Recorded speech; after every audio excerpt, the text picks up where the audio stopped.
जिले की सबसे बड़ी अधिकारी डीएम नेहा शर्मा एक सुबह सादे कपड़ों में बिना किसी सरकारी रब के सब्जी खरीदने बाजार पहुंची। उनके चेहरे पर सादगी थी, चाल में आत्मविश्वास, लेकिन किसी को अंदाजा तक नहीं था कि यह महिला इस जिले की डीएम है। नेहा सीधा एक ठेले के पास जाकर रुकी, जहां एक करीब 30 साल की सब्जी वाली औरत सब्जियां बेच रही थी। नेहा ने मुस्कुराकर उससे सब्जियों के दाम पूछे ही थे कि तभी एक छोटा बच्चा दौड़ता हुआ आया और उस औरत से लिपट कर बोला, मम्मी, मुझे स्कूल छोड़ दो ना, लेट हो रहा है, नहीं तो टीचर डांटेंगे। सब्जी वाली बोली, बेटा थोड़ी देर रुक जा, मैं पहले इनको सब्जी दे दूं, फिर तुझे छोड़ने चलेंगे। बच्चा जिद करता रहा, नहीं मम्मी, अभी चलो ना प्लीज, बहुत देर हो गई है। यह सब देखकर डीएम नेहा शर्मा का दिल पसीज गया। वो मुस्कुराकर बोली, आप बच्चे को स्कूल छोड़ाइए, मैं आपकी दुकान संभालती हूं। सब्जी वाली थोड़ी हिचकिचाई, पर नेहा के भरोसे भरे लहजे ने उसे हिम्मत दी। उसने कहा, ठीक है बहन, मैं जल्दी लौट आऊंगी, और फिर वो अपने बेटे को लेकर स्कूल की ओर निकल गई। इधर नेहा ठेले पर खड़ी थी, चारों ओर के माहौल को गौर से देख रही थी। तभी एक मोटरसाइकिल ठेले के पास आकर रुकी। उस पर बैठा इंस्पेक्टर आदित्य वर्मा था। उसने उतरते ही थोड़ा तंज में कहा, तू कब से यहां सब्जियां बेचने लगी? यहां तो एक औरत हुआ करती थी, वो कहां गई? नेहा कुछ कहती, उससे पहले ही वह सब्जी वाली औरत वापस लौट आई। इंस्पेक्टर को देखकर उसके चेहरे पर घबराहट छा गई। झुककर बोली, क्या चाहिए आपको इंस्पेक्टर साहब? जो मन हो ले लीजिए। इंस्पेक्टर ने बेजा हुक्म दिया, आधा किलो टमाटर दे, 1 किलो भिंडी और आधा किलो परवल भी देना। औरत ने बिना कुछ कहे जल्दी जल्दी सब्जियां तौल दी। इंस्पेक्टर बिना एक भी पैसा दिए मोटरसाइकिल पर बैठा और चलता बना। यह सब देख नेहा शर्मा स्तब्ध रह गई। कुछ पल खामोशी में बीते। फिर उन्होंने सब्जी वाली से पूछा, बहन, उसने पैसे क्यों नहीं दिए? आपने उससे कुछ कहा क्यों नहीं? औरत की आंखों में मजबूरी साफ दिख रही थी।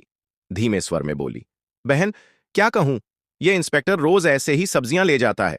जब कुछ बोलती हूं तो धमकाता है, कहता है मुझसे पैसे लेगी, अभी तेरे ठेले को उठवा दूंगा। मुझे डर लगता है, अगर ठेला चला गया तो घर कैसे चलेगा? मेरे बच्चे क्या खाएंगे? इसलिए चुपचाप दे देती हूं।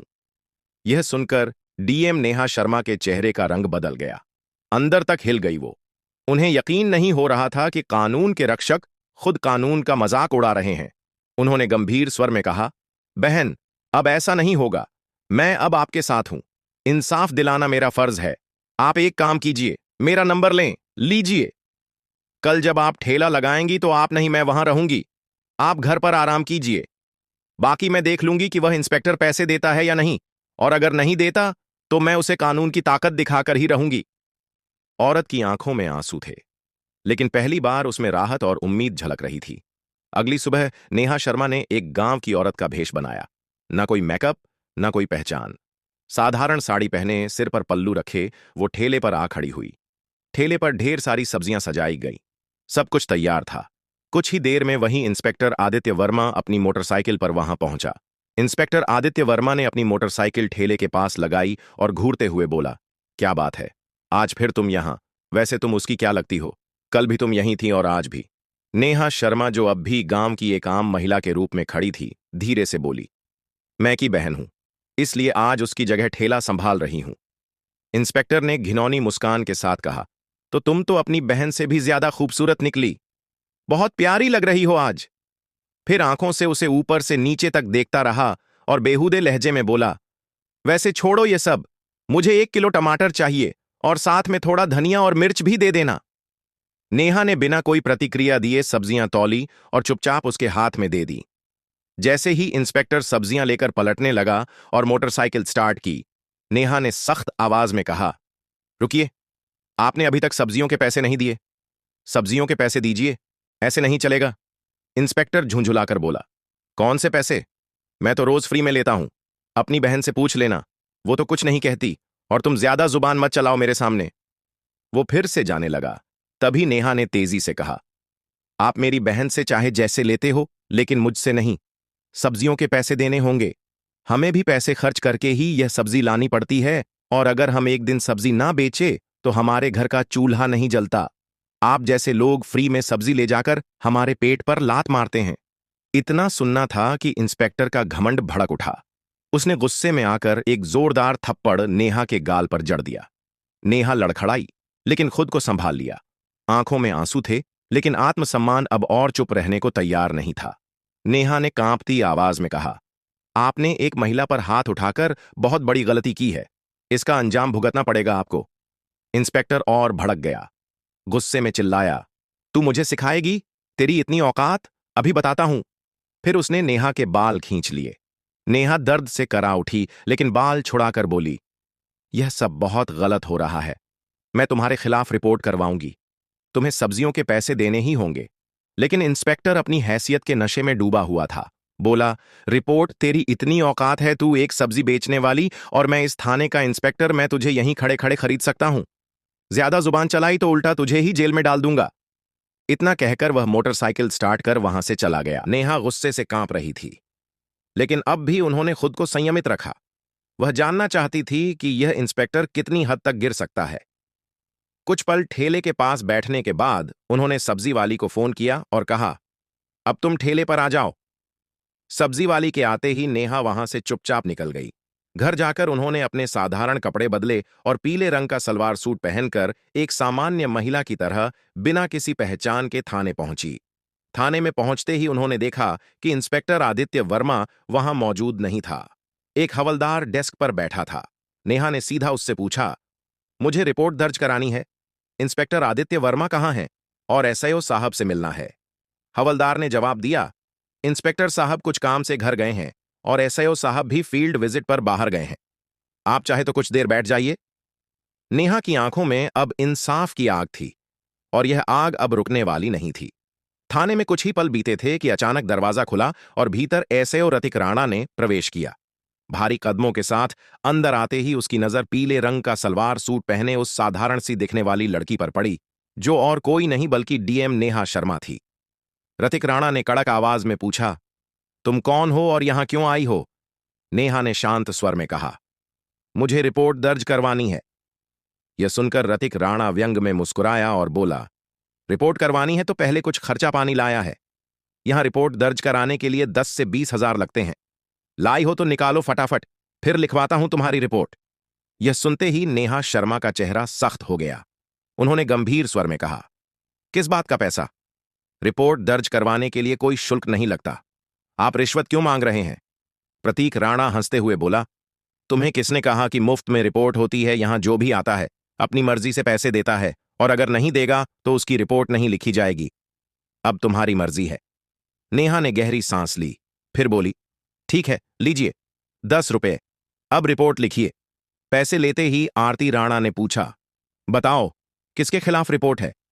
नेहा ने गंभीर होकर कहा, इंस्पेक्टर आदित्य वर्मा के खिलाफ। उन्होंने एक सब्जी बेचने वाली औरत से बदतमीजी की।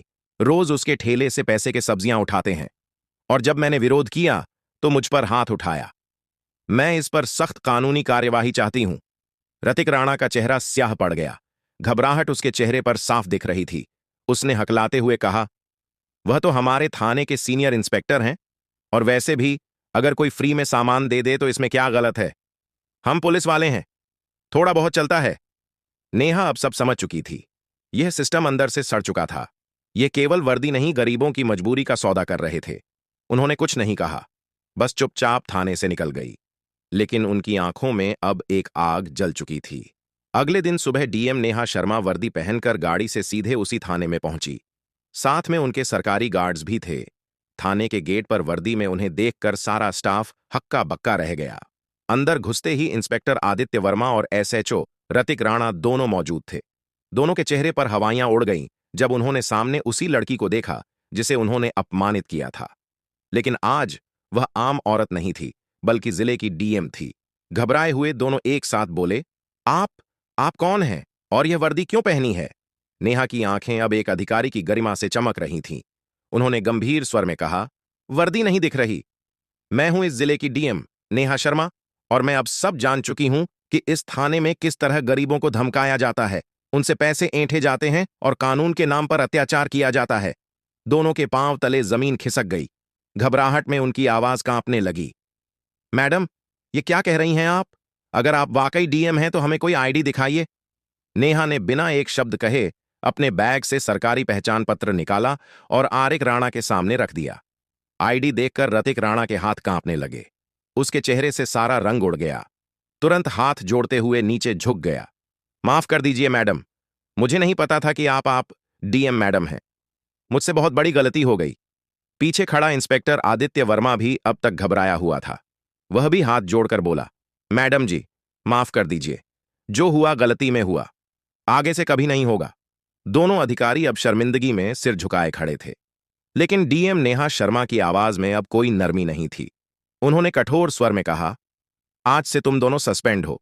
वर्दी पहनकर तुमने क्या किया उसका हिसाब अब कानून करेगा। इस जिले में अब गरीबों का अपमान नहीं होगा, ना ही वर्दी की आड़ में लूटपाट। फिर उन्होंने पीछे खड़े स्टाफ को निर्देश दिया, इन दोनों को तत्काल प्रभाव से निलंबित किया जाए और इनके खिलाफ विभागीय जांच शुरू हो। पूरा थाना अब खामोश था। डीएम नेहा शर्मा ने एक बार फिर साबित कर दिया था कि वर्दी सिर्फ ताकत नहीं, जिम्मेदारी का प्रतीक होती है। डीएम नेहा शर्मा ने कड़े स्वर में दोनों अफसरों की ओर देखा और बोली, तुम दोनों माफी के लायक नहीं हो।